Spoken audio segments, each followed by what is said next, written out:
Bonjour et bienvenue, chers amis et très chers ennemis, dans quelle semaine? Les semaines se suivent et hélas, dans cette époque complètement déséquilibrée, elles se ressemblent dans la tristesse, dans l'horreur et dans le couteau. Ce qui nous a marqué, bien sûr, cette semaine, ça a été en Israël, la manière dont les otages ont été restitués dans des conditions effroyables par le Hamas. Ça a été aussi l'assassinat de l'acte terroriste de Mulhouse. La seule bonne nouvelle, c'est l'arrestation en Roumanie de Mohamed Amra, qui s'était évadé dans un péage et dans des conditions effroyables. Il a été arrêté ce samedi à Bucarest, en Roumanie. Il faut dire que l'enquête sur laquelle on va revenir, elle a permis de réunir un certain nombre d'éléments le concernant. La mouche, on le surnommait. La mouche. Revenons, si vous le voulez bien, en Israël pour juger notre époque à travers la manière dont les otages ont été enlevés et dont les cadavres ont été restitués. On ne sait pas quel terme employer, rendu, restitué par le Hamas dans une scénographie macabre, insupportable. Ariel et Kfir Bibas et leur mère. Ariel, au jour de son enlèvement, 4 ans. Kfir, au jour de son enlèvement, 9 mois. Comment peut-on prendre en otage des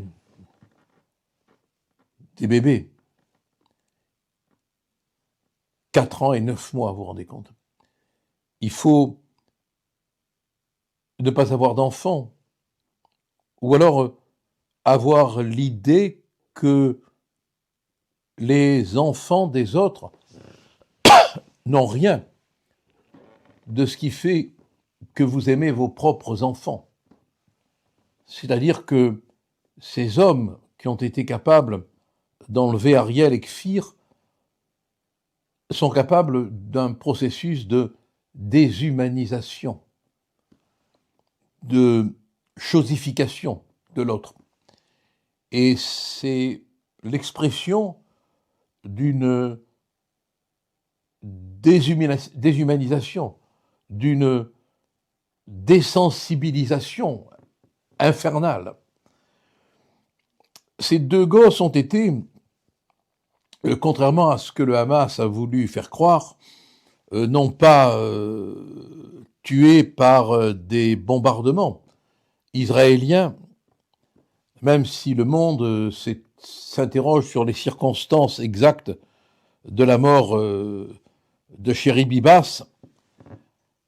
On sait que cette famille a été assassinée par le Hamas. En aucun cas, il ne peut s'agir, d'après les examens qui ont été effectués sur les petites victimes, d'un décès dû à un bombardement. Le porte-parole de l'armée israélienne, le général Daniel Hagari, et je le cite, a dit que les 2 enfants ont été tués à main nue. Je ne sais pas si vous arrivez à voir ce qui sévit derrière ces mots, à main nue. Et il ajoute qu'ils n'ont pas été victimes d'une frappe aérienne, mais qu'ils ont été tués à Gaza à main nue. Et là où on entre dans l'horreur de l'horreur, qui touche à l'escroquerie sur la mort, il faut le faire.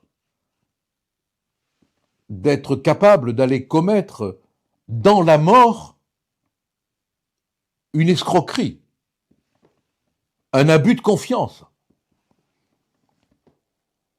Ce n'est pas Chiri Bibas dont la dépouille a été restituée.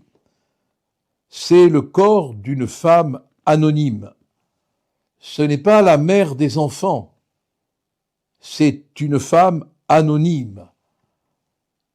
Comment peut-on commettre,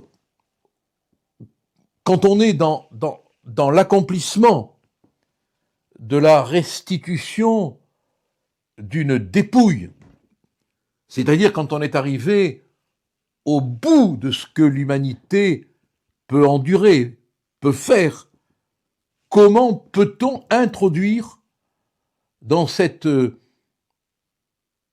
accomplissement, je ne sais plus quel mot trouver, une volontaire escroquerie, une volontaire manipulation, encadrée par une odieuse mise en scène qui a provoqué l'indignation, même en Arabie saoudite. On a pu parler de crimes contre l'humanité, mais ça va au-delà du crime contre l'humanité, parce que qui dit crime contre l'humanité laisse entendre que l'autre a une idée de l'humanité. Quand même. Là, on a l'impression qu'on a affaire à des, excusez-moi du néologisme, mais l'horreur fait inventer des mots. On a l'impression qu'on a affaire à des chosificateurs. Ils sont tellement dépossédés des repères émotionnels qu'ils chosifient l'être humain. C'est la même chose qui est arrivée du reste à Oded, 84 ans, ce journaliste pacifiste qui toute sa vie a milité pour l'entente entre les Israéliens et les Palestiniens, un humaniste qui a été enlevé, qui a été assassiné et qui a été lui aussi restitué dans le cadre d'une cérémonie glaçante. Il n'y a pas d'autre mot. Voilà. Alors, dans le ciel d'Israël, et d'ailleurs, on a vu flotter des ballons rouges. Ils rappelaient tout simplement la couleur des cheveux roux des deux petits, des enfants Bibas, otages, assassinés. Pourra-t-on encore, sans pleurer, regarder dans le ciel s'élever des ballons orange? Toute guerre, quel que soit le côté, on le sait, il ne s'agit pas de jouer les naïfs, est dure, est horrible, est impitoyable.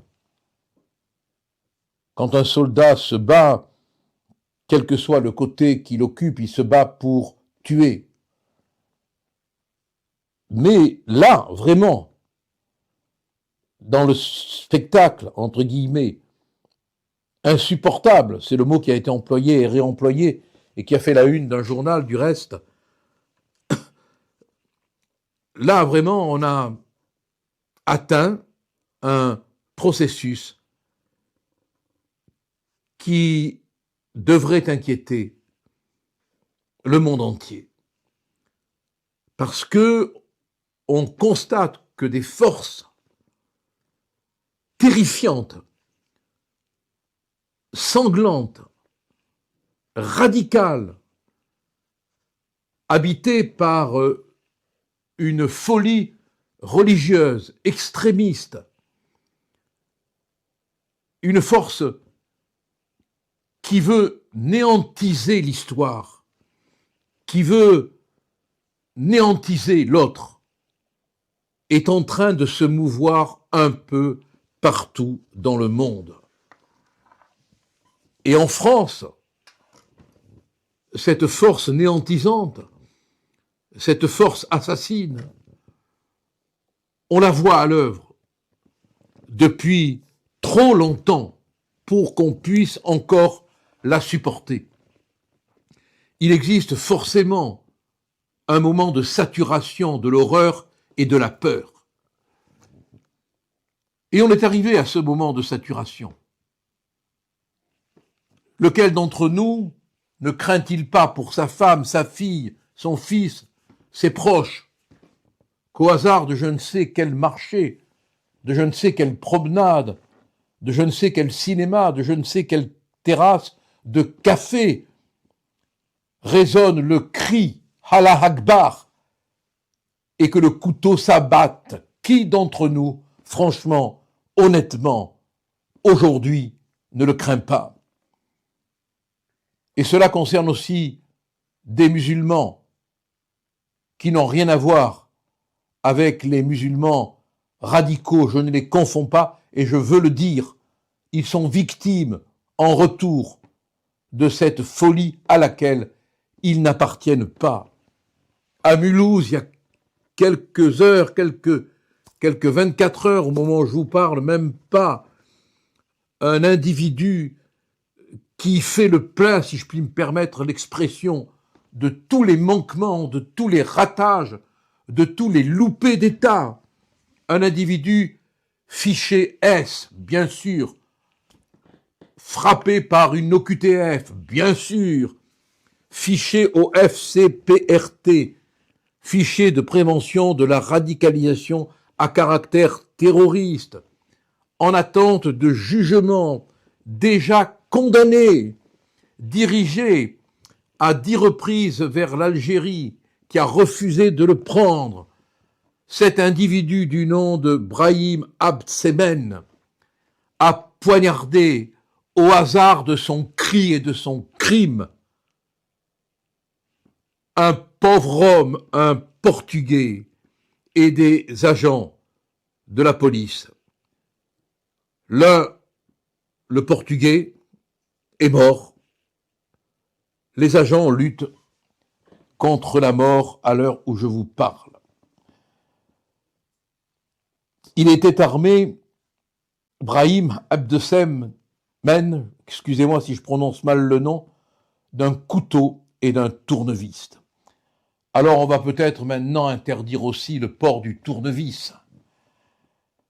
C'est un islamiste, un terroriste. Il n'y a pas de doute, a dit du reste, je crois, le président Macron, sinon M. Retailleau.